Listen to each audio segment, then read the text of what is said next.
Hey y'all, I'm Tashina, and this is Leadership Beyond the Title podcast. Let's be real, leadership isn't a title, it's how you show up, build trust, and make things happen. This podcast is for women of color who are done waiting for permission to lead. Every week, we talk about how to lead beyond politics, position, and perfection with relationships that work, systems that support you, and a leadership style that actually feels like you. Because leadership isn't what's on your business card, it's what people experience when you walk in the room. So if you're ready to lead without being held back by fear, titles, or anyone else's limits, you are in the right place. So let's dive in.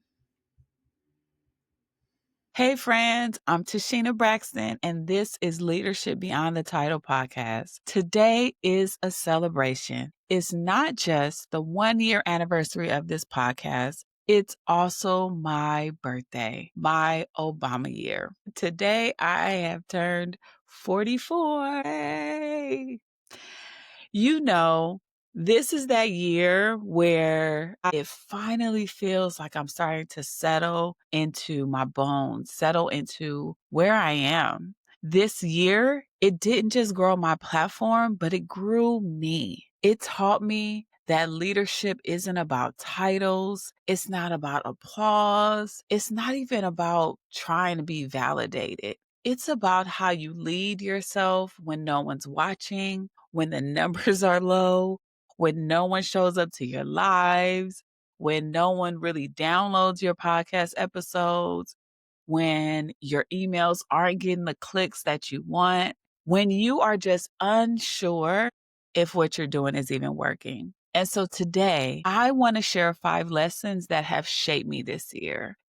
Some things that I'm just now realizing, even in the past couple of weeks. These are not theories. These are not make believe, guess. These are real truths I have had to come to, I've had to live through, and truths that have broken me open as an adult, as a mom, as a wife, and has totally rebuilt how I see leadership, how I see healing, and how I see myself. So let's dive in. So for a long time, I didn't realize how much self-judgment was slowing me down. Every time that I doubted my voice, I replayed a sentence over and over. I edited a caption that was supposed to be 5 minutes and now it's 45 minutes. Or I've compared myself to someone else. I realized that I was putting shame on my own movement. It may have looked like ambition, but underneath there was so much fear. There was fear that I wasn't ready. There was fear that I wasn't good enough. There was fear that if I messed up, it would just all fall apart. And that's what shame does. It convinces you that your power isn't safe. But I remember a year ago, around this time, days leading up to October 18th, one of my coaches told me, just put out the freaking podcast, record 5 episodes, and then post them all on one day. Give them all to the people in one day. And I did it. And I remember that first episode was all about me, and it was vulnerable. It was raw. And I remember how much positive feedback I got from that episode. And over time, I realized that I don't have to judge who I am. I don't have to shame my story because I can't build a movement that's rooted in freedom if I'm holding myself hostage to perfection. And every time I chose grace, every time I said, girl, it's all right, instead of judging myself, I felt my message come to life. I felt the weight of the world off of me. When I released the need to get it right, I actually started sounding like myself. And that's when people have started to connect with me. That's when I get the DMs. That's when I get the comments under the post. That's when I get the text messages that say, girl, your emails were on fire this week. It wasn't because I was polished, but because I have learned to show up fully present, fully myself, fully authentic, being the Black woman, mom, sister, wife, friend that I am. You can't say that you believe in freedom and still be micromanaging your voice. We talk about others micromanaging us, but sometimes it's us. We're doing it to ourselves. And either you're free or you're performing freedom. You have to pick one. When I stopped judging myself, I stopped shrinking my purpose. And that was the real first act of leadership that I learned this year. Now, somewhere along the way, I thought leadership has only meant guiding other people. Like you set the direction, you manage the team, and you're supposed to have the answers. Somewhere, I don't know, maybe a few books by predominantly white men have taught me that, or maybe the systems or the structures that I've worked in have taught me that somewhere. I don't know. I'm just letting y'all know somewhere I learned that. But this year taught me something else. Real leadership actually starts with the conversations you're willing to have with yourself. The conversations that you have about how you handle feedback. The conversations that you have about how you respond to conflict, how you respond to someone dragging you publicly, to someone who wants to throw a wrench in your plans, to someone who doesn't believe in you and will never support you, or someone who's ghost watching that will never ever say you're doing a good job. How you hold yourself accountable when things don't go as planned. Now we know, be real with me. We don't always do what we're supposed to do. I was supposed to be down several pounds for this birthday. So how am I going to hold myself accountable? I wanted a sole number of clients by now, one-on-one clients. How am I going to hold myself accountable? I want to save a dollar amount. How am I going to hold myself accountable? The truth is, we replicate our patterns at every scale. So if we avoid discomfort inside ourselves, we're going to avoid them when we get to the next level. We're going to avoid it when we are working with our teams. We're going to avoid it when we are out here trying to heal the world and trying to be role models. We're going to replicate those patterns. If you silence who you are, if you silence your authentic self, if you silence your voice, you are going to create spaces where others don't feel safe to speak theirs. So I had to start doing my own work. I had to heal old stories that told me I wasn't good enough, that told me that you don't have a role model and you don't have anybody that can actually teach you, or you don't have enough money, or you need to go back to school and you need to get more learning. You need to get another certification. You need to get another degree. I've had to heal those old stories, especially being the first in my family to step into entrepreneurship. I've had to heal those stories. I've had to name things that I used to ignore, and I've had to notice where I was defensive, where I wasn't open, where I wasn't palatable enough for somebody to say, Tashina, check this out. This is not the move you want to make. And when I started doing that work, something started to shift in me. When I worked on me, my leadership did not feel like control. It started feeling like I was clear, that I was focused, that things that used to weigh me down suddenly felt lighter or not even there, because you cannot lead what you haven't faced. If you're not aware of your patterns, if you're not aware of some of the things that you have done in your life that have gotten you here, that are not necessarily the things that's going to take you to the next level, if you're not aware of sometimes of how you sabotage or shame yourself, you cannot lead from a whole place. And what I've learned is that working on yourself isn't selfish. It is not selfish. It's a strategy.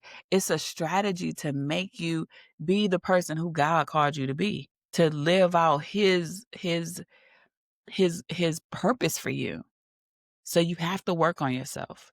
And what you're going to find is how you create safety without sacrificing any of your standards. And it's how you're going to build systems that don't break down, but actually open up for others to be who they are. So don't chase influence if you can't handle some introspection. if you can't handle going within and looking at yourself. Leadership, entrepreneurship, doing things first is an inside job. The title of a leader, big L, I've been talking about this on my LinkedIn lives. The big L leader, which is the leader with the title, might give you power. It might. But when you heal yourself, it gives you a power, a freedom, a liberation that nobody, no title could ever give you. Now, let's talk about the leadership we don't discuss enough, mental leadership. Now, this is Mental Health Awareness Month, and we focus on our mental health every single day. And there are times when we need to focus on our mental health as leadership, how we mentally lead ourselves. We need to look at the voice that narrates your day, the voice that shapes your decisions, the voice that either build you up or drain your confidence. This year, I realized that most days my thoughts were not leading me into a place that I wanted to go. They were actually limiting me in so many ways. It was that little voice that says, be prepared. But what it really was saying was, don't risk it. Don't try to do something that you know you can't do. Or the one who said, the voice that says, do your best. But it was really like, don't you fail. If you fail, you're going to fall flat on your face and people are going to see you, and that's not going to be good. And I started to see how often the fear that I had disguised itself as even professionalism, and how often self-protection was this masquerade as a strategy. I literally had to retrain the voice in my head to lead from a place of wholeness, from truth, from authenticity, and not fear. Fear is a wicked thing. I had to stop using my preparation as armor and start using it as like, I'm just getting more clear, but I don't need to be so prepared that is causing an armor between me and progress. I learned that confidence isn't about never doubting yourself. You're going to doubt yourself. You're going to question some things, but it's also not obeying the doubt when it shows up. Yeah, those things have tried to protect you. Those things have protected you in the past. And that little girl energy inside of you is like, don't do that. I'm telling you, don't do that. And sometimes you have to let the little girl know it's okay. You're safe this time because I got you. I got you. That inner voice, that little girl, she was your first boss. She was your first boardroom. She was your first coach. And so she's going to try to protect you and keep you safe. But if you allow that little girl who's still scared to run that meeting or to have that crucial conversation or to take a risk that no one around you has ever taken before, you are always going to play small. So what this has taught me is to start auditing the inner girl, the inner dialogue, like I would any system. And I start auditing and asking myself, what stories are no good anymore? Which ones are outdated? What beliefs do I still have that no longer serve where I'm headed? And what do I need to retire? What do I need to rewrite? Or what do I need to reinforce? And once I did, my leadership absolutely changed. It changed because my thoughts did. So protect your mental boardroom. We're calling this a mental boardroom. Protect it. Don't let fear chair the meeting and then wonder why you keep voting against yourself. Don't allow that to happen. There were also moments this year when it felt like nobody was listening. There were episodes that had low downloads. There were posts that barely reached anybody. And I'll be honest, it's easy to start questioning yourself in those moments. You're wondering, is this even working? I'm spending a lot of time. I'm wondering if any of this even matters. I'm wondering, like, I don't know. But here's what I've learned. Visibility isn't the proof of me or things working. My consistency is. When I read the book Atomic Habits, I hear that in my voice. I hear what he's saying when he talks about the consistency, the little by little. That's the proof that things are working. When nobody shows up, that's when you find out who you are. Are you with it? Are you in this game? Or are you going to bow out? Are you going to give up? Are you going to stay with it? Are you going to keep going?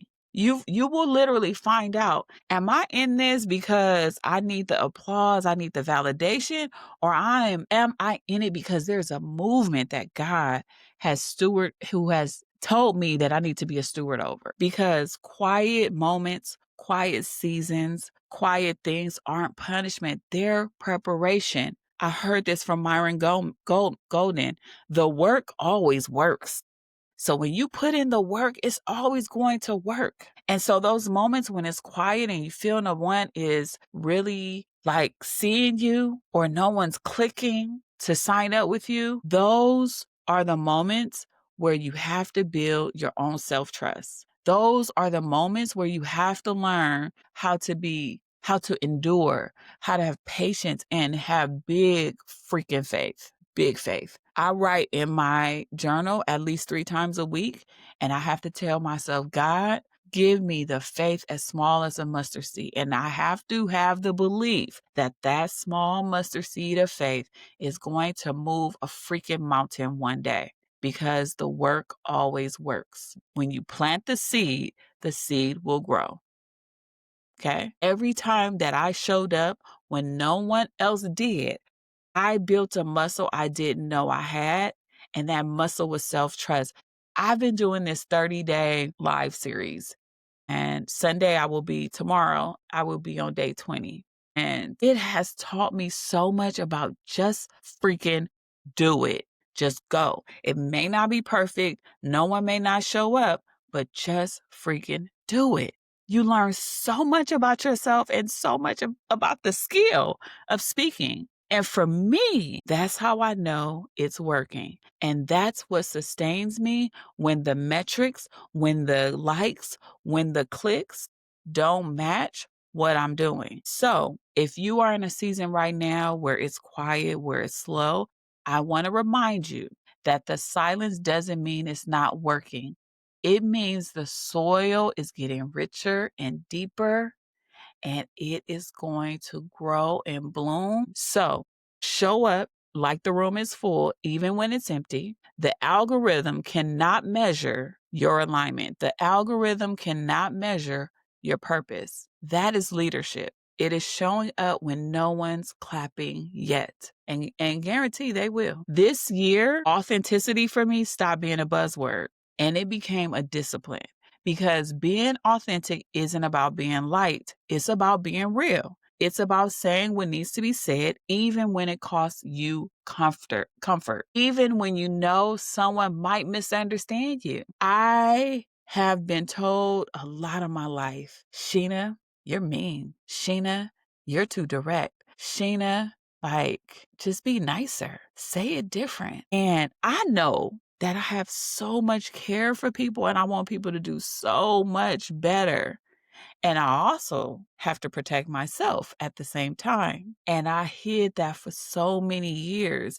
And this year, it taught me that because I wasn't saying what needs to be said, because I didn't want to come off as mean, I wasn't giving the coaching to my clients the way that they needed. I was holding back and not telling the truth. I was like, things to happen that made me bitter and made me feel like I got really resentful. So I've had to learn that truth telling doesn't always feel good, but it is freeing. It does make me feel better. Sometimes authenticity can also look like I'm tired.